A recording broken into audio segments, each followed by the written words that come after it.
Our next storyteller is a friend to Beyond Border Storytelling. He's been on our stage a few times before. In this story, a man's social skills are tested when his Costa Rican adventure tour is rained out. Please welcome our friend, Jefe Frenster. That's really his name.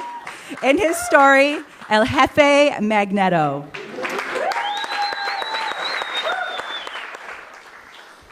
All right, Megan, that assumes I have some social skills to have tested, but thank you. Good evening. I'm going to go back to January 12th of 2018, and I'm sitting in a Lyft car headed up to SFO, and I'm feeling a whole range of emotions, everything from excitement to acute nervousness, because for me, this is a big deal. I'm going to be going out of the country for the first time in 20 years. I know that would land with a thud with this group, because it's been about 20 days since you've been out of the country, but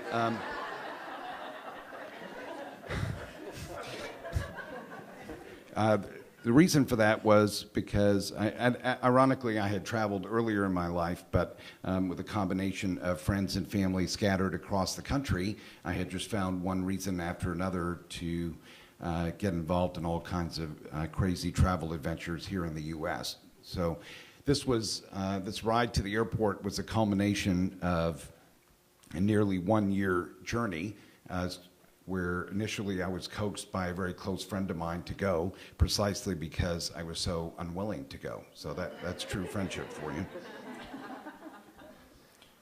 But there's actually kind of another reason, a little bit ironic, because you could say that my day job is that I'm a professional talker. I talk all day, every day at work.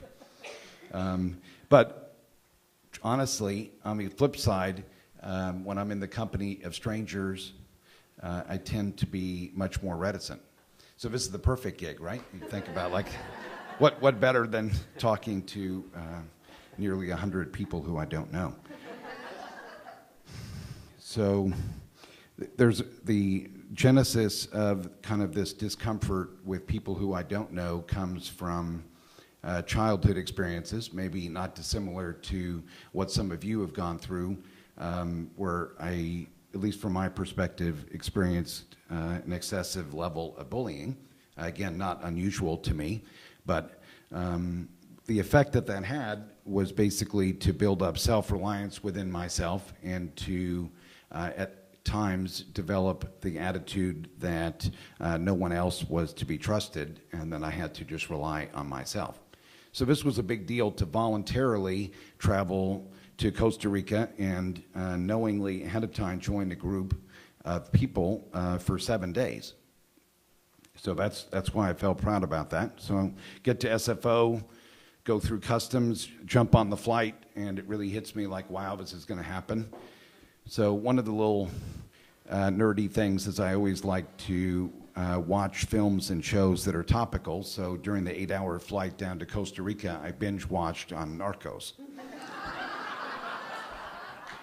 No insult to my dear friends in Costa Rica. I now realize it's not a hotbed of drug activity. That's a little further south. But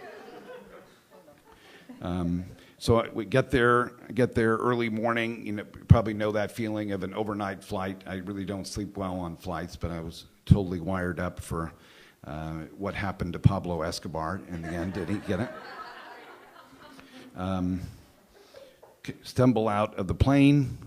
There's always that, for me, that stimulation from being in a completely new environment. Go through customs and step out to locate a guide, and I received very precise instructions from them about how to be wary of other vendors that would be peddling rides and everything. So there was a horde of people, just absolutely chaotic, everybody trying to get your attention, saying, hey, come over, and your guide sent me, and my car is just a few feet away here. So it was just an incredibly stressful situation. And then I spied the signal that I was looking for, which was a lady holding up a paddle with my last name on it. So I thought, okay, that's cool. So got past my first big hurdle in country, met up with another couple that was going to be part of my family for the week, and they were from Portland. We got in the van, picked up another couple from Boston, and then we were off for a 3-hour drive to the heart of Costa Rica and the town of Turrialba. The guide was riding shotgun, and she turned to us and offered us some refreshment, and I thought, well, what the hell, when you're in Costa Rica, I might as well do what the Costa Ricans do. So I decided to have a beer at 8 in the morning. Now, just to let you know, that's not my usual MO. I normally wait till at least 10 a.m. before I have a beer. So we got to know each other a little bit. And on the drive over, the couple from Portland were there on their honeymoon, and Linda and Steve from Boston had actually decided just 2 weeks before to go on the trip, in contrast to myself, who had been planning for a year. So we get to our little hotel. Throughout the day, other guests arrive, and then we have kind of the ceremonial get-together dinner. So this is high stress for me. I'm going to be meeting the rest of the group.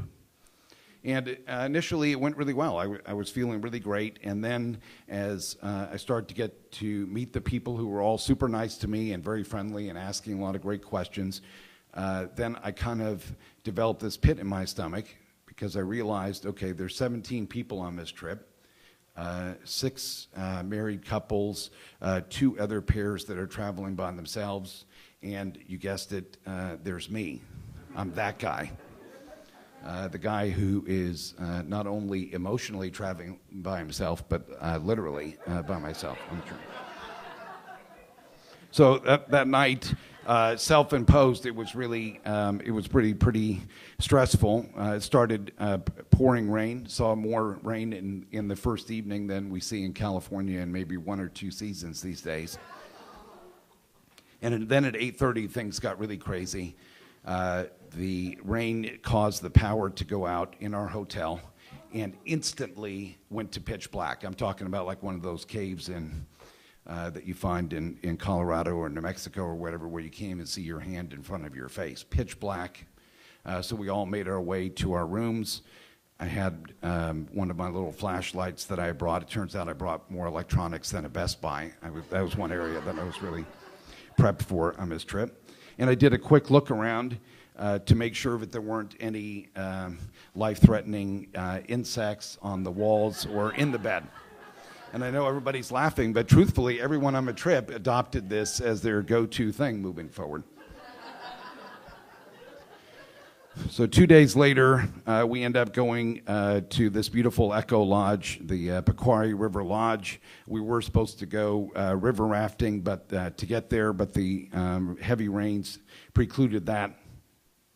Did a 2-mile hike downhill in the mud. I personally put it in the wind column that I didn't fall on my ass once during the 2 miles down the slippery trail. And it's a beautiful lodge, no electricity, just solar power and the lights that you bring and the torches they have. So by this time, I'm still been very quiet. I have a few people that I've connected with, but overall, I'm really not, let's call it like work Jeff or whatever, who's talking constantly. And then we were drinking heavily what the guides called Jungle Punch, which had a wonderful rum alcohol called Guaro. I hope I'm pronouncing that okay. And so we were pretty much feeling no pain. The rain's coming down. One of my new friends, Lindsay, turns to her husband, Bobby. We're all sitting at the table, and she very randomly, out of the blue, asked Bobby a question, very similar to one that has been posed to me over the years directly in various countries and continents. And she said, Bobby, doesn't Jeff look like Dan Aykroyd? Yeah, I've never heard that one before, at least in the last month. But actually, this was the key. It opened everything. It opened up the dam. I became work Jeff. Of course, I had to show them the picture from a couple years ago where I actually met Dan Aykroyd in real life. I could show you at the intermission if you like. It was pretty cool.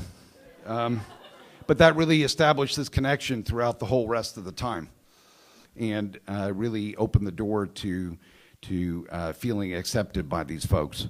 The next day, we went and did zip lining, and it featured as one of the highlights going on a Tarzan swing, which swings out about 200 feet out over the Pequari River.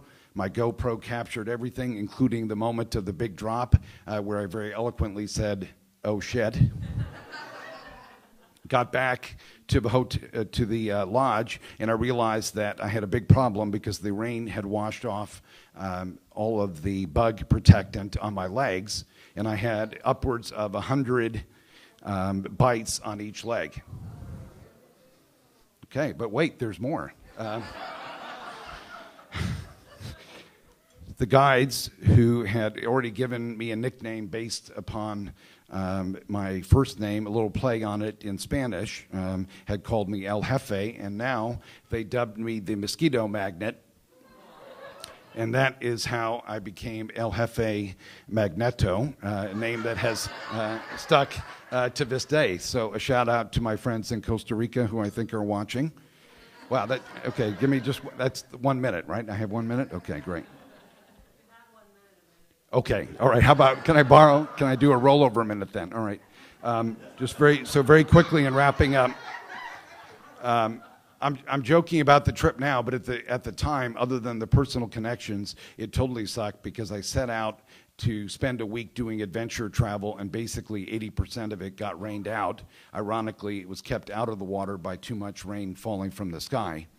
But I came to realize on the way home that I did in fact get the experience which I needed personally, which was that acceptance that I had always feared getting from people who didn't know me.